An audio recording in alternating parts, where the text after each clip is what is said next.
So I'm walking home from watching Sexy Durga, the closing night film at the London Indian Film Festival, and I am filming my review in the dark because the film was very much dark as well, not just in its content, but it's all set at night time and most of the screen is like pitch black half of the time and you can't see what's happening. So I kind of thought that's a good fit, I can film this in the dark as well.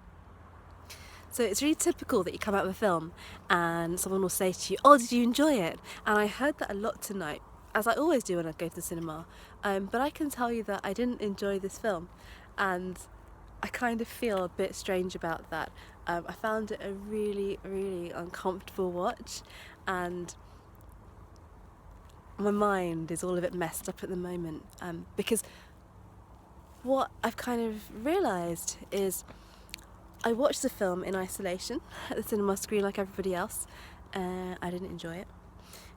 And then I watched a Q&A with the director afterwards, and all of a sudden it just put so much context into the film. And knowing all this stuff about how he made it, it kind of makes the film seem like a masterpiece.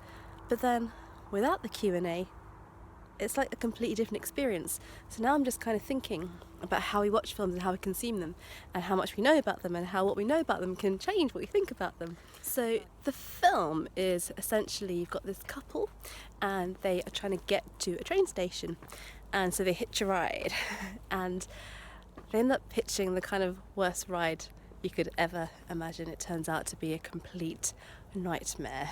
They end up with these really, really, really strange people, and yeah, it's a really nightmarish scenario, nightmarish film, and it really kind of showcases their vulnerability.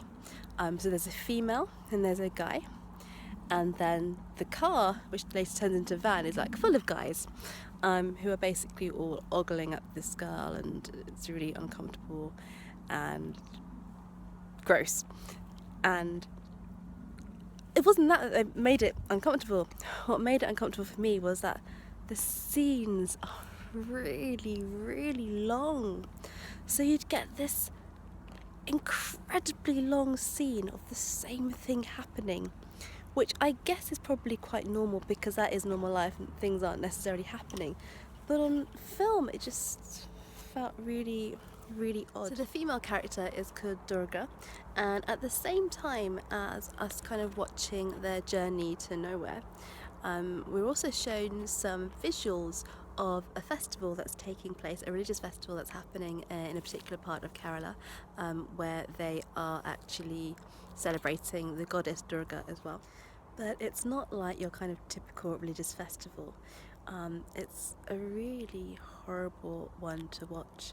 So they have these guys who are in a kind of trance-like state, and it's like some people just couldn't watch this at all if you really don't like needles and pins and like things like that. So these guys are hung by iron hooks off these like poles and paraded around the streets, and that's the festival, and it's completely public. There's loads of kids watching, and it's really, really horrible and nasty and like painful, but normalized. So one of the things that I find really hard with this film is I wasn't enjoying it. I found it uncomfortable, but I realised I felt no emotion at all. And I don't think I've ever watched a film where I've not felt any emotion. So I might usually love something, or I'll laugh with a character, or I'll want to well up in tears, and things do actually affect me because I'm quite an emotional person. And I'm easily affected by watching films. But this film had no effect on me, and I think that was a hard thing to kind of grasp, because when you're watching something and you can't feel any emotions, then it's like an experience that kind of has no value in a way. But then when I watched the Q&A with the director, he actually explained that there's no script in this film. There was no real life actors. It was all just done with improvisation, and he actually said you don't need a script for emotion.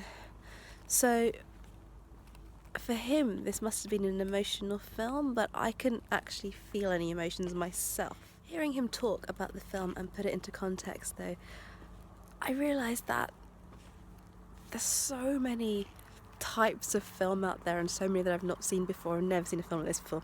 And it's a form of expression, of course, and there's so many ways to do that. And he's saying it's not a story, but it actually is a story.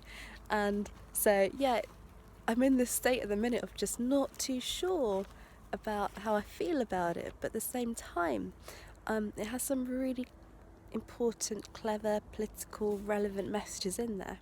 So there's a lot of insinuations to perhaps this is the experience of what it's like when a woman might be gang raped, which is obviously something that's been reported a lot, that happens a lot in India, and obviously with the Delhi gang rape, which everybody knows about, it kind of puts that into the perspective of everyday life and how these things just happen. Like, you're just trying to get a lift and there's freaky guys, and there's freaky guys everywhere.